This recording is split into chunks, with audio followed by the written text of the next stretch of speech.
Mummy, ये आज आप घर पर किसको लेकर आई थी? बेटे राघव ने त्योरियां चढ़ाकर अपनी माँ मनोरमा जी से पूछा। क्यों, तुम्हें कोई दिक्कत है? और फिर किसने कहा तुमसे? मनोरमा जी ने भी वैसे ही त्योरियों को चढ़ाकर जवाब दिया। आप नहीं बताएंगी तो क्या मुझको कुछ पता नहीं चलेगा? राघव फिर से चिढ़कर बोला। मुझे तो पता ही है कि तुम्हें कुछ पता ना चले, ऐसा हो ही नहीं सकता। जब मेरा ना किया हुआ भी तुमको बताया जाता है तो ये तो मैंने किया ही है। लेकिन उन लोगों को आप घर पर क्यों लेकर आई थी? राघव ने फिर पूछा। मैं ऊपर का पोर्शन किराए पर उठाने जा रही हूँ, और क्यों उठाने जा रही हूँ वो शायद तुमको बताने की जरूरत नहीं, क्योंकि तुम खुद समझदार हो। मनोरमा जी निर्विकार भाव से बोली। लेकिन आप ऊपर का पोर्शन किराए पर नहीं उठा सकती। तभी मनोरमा जी की बहू दीपा पास आते हुए तमक कर बोली। आपकी मनमर्जी थोड़ी ही ना चलेगी। उस पोर्शन पर हम लोग और हमारे बच्चे रहते हैं। क्यों क्यों नहीं उठा सकती?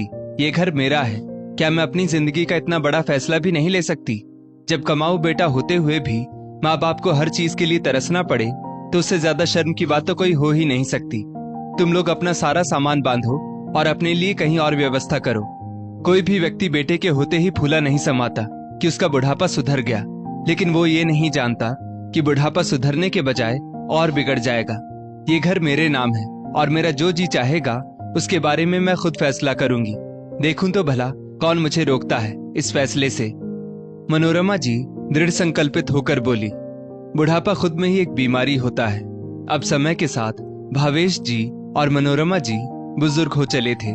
रोज ही कोई ना कोई हारी बीमारी लगी रहती। बहू तो उन्हें 2 रोटी भी बनाकर सिर्फ इसलिए नहीं देती कि एक दिन ससुर भावेश जी ने सिर्फ इतना कह दिया कि ये ठंडी रोटी दांतों से नहीं कटती। ये सुनते ही दीपा तमक्कर मनोरमा जी से बोली। अब तो पापा की रोटी आप खुद ही सेक लिया करो। मैं कोई नौकरानी नहीं हूँ कि दिन भर रसोई में उनके लिए गर्म रोटियां सेकने के लिए खड़ी रहूं। और अगर बेटे से किसी दवा दारू के खर्चे के लिए कह दो तो बेटे से पहले बहू 10 बातें सुनाती। जब देखो तब कोई ना कोई बीमारी लगी रहती है। पैसे तो जैसे झाड़ पर उगते हैं, झाड़ हिलाओ और पैसे गिर गए। अब खाली खाने का ही खर्चा थोड़े ही ना होता है, अपने भी 4 खर्चे होते हैं। अब बुजुर्ग आदमी पैसा कहाँ से लाए? दुकान तो पहले ही बेटे ने भावेश जी को अपनी बातों में फंसाकर अपने हाथों में ले ली थी। भावेश जी और मनोरमा जी की आंखों में आंसू आ जाते। कितनी कठिन परिस्थितियों के बाद भी, एक छोटी सी दुकान होते हुए भी उन्होंने बेटे की परवरिश में किसी तरह की कमी नहीं आने दी। लेकिन आज हम लोग मानो उसी बेटे के ऊपर बोझ हो गए। घर अपना खुद का था तो मनोरमा जी ने ही इसका तोड़ निकाला, क्योंकि वे 4 लोगों के बीच उठती बैठती थी। उन्होंने घर को किराए पर देने का ठान लिया। मम्मी, ये क्या हो गया है आपको? ये कैसी बातें कर रही हैं आप अपने बेटे से? राघव एकदम से करवट बदलते हुए बोला। बेटा? किसका बेटा? माँ जैसा कुछ भी सम्मान देते हो तुम? वो रिश्ता तो शायद बहुत पहले ही टूट गया था।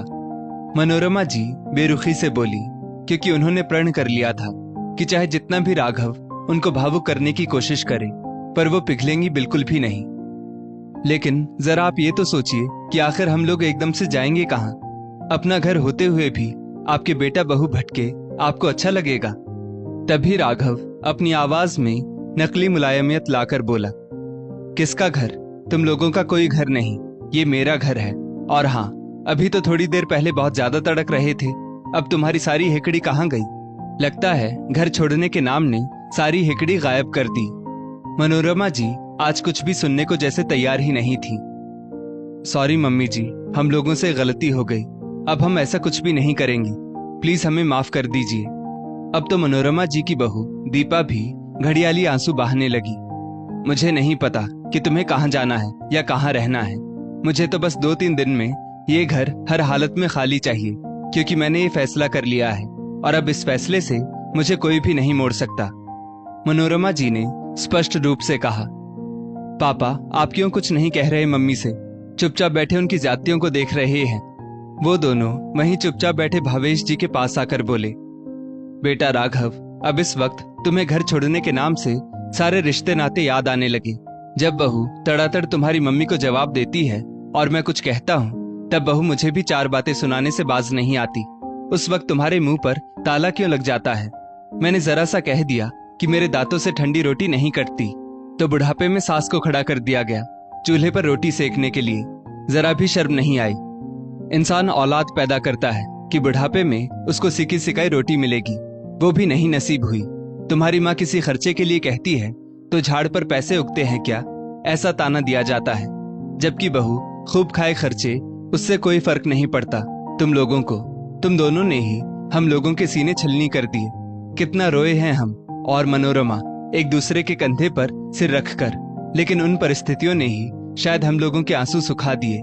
शायद भगवान जो करता है बहुत अच्छा करता है, और इसलिए ही मैंने मनोरमा को स्वतंत्र छोड़ दिया ये फैसला लेने के लिए। और वो जो कुछ भी कर रही है बिल्कुल सही कर रही है। तुम जैसे बेटा बहू के साथ बिल्कुल यही होना चाहिए। अब तुम जानो और तुम्हारी मम्मी जाने, और अगर ज्यादा मीन मेख की ना तो दुकान भी खाली करवा लूंगा। वो जमाना बीत गया जब बच्चे ज्यादतियां करते रहते थे और माँ बाप चुपचाप सहते सहते दम तोड़ देते थे। अब आज के समय में बुजुर्ग भी सजग हो गए हैं। अब वो बहू बेटों की गुलामी सलामी नहीं करते।